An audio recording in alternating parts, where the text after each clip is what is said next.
At 1 o'clock, we got Western Carolina, who went 6-5 last year, traveling to Arkansas, who went 7-6. Arkansas favored by 34.5 points on ESPN Plus. KJ Jefferson for them went 204 at 300 last year, threw for 2,648 yards, 24 touchdowns, 5 interceptions. Raheem Sanders on the ground had 222 carries for 1,443 yards and 10 touchdowns. And Matt Landers had 47 catches for 901 yards and 8 touchdowns. Arkansas is extremely underrated this year. I just completely forgot about them when I'm talking about teams that I think are really good and not talked about enough. I think Arkansas is really good and not talked about enough.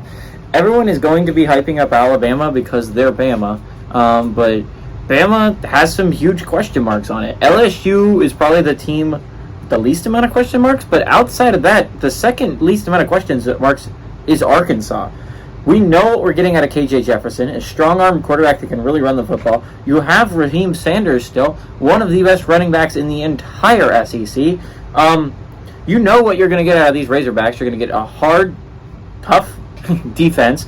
You're going to get a really good quarterback. You're going to get a really good running game. I would not be surprised if Arkansas finishes extremely high in the SEC standings at the end of the year. I wouldn't be surprised if they beat a ranked SEC team this year, whether that's Bama, LSU, or A&M. I could easily see Arkansas finishing third in that side of the SEC, maybe even second if things go really poorly. This is a really good Arkansas team that I'm really high on. Western Carolina, I'm not going to talk too much about, but obviously they didn't have a great year last year, 6-5. Arkansas had a 7-6 season that a couple games don't go poorly and one possession scores.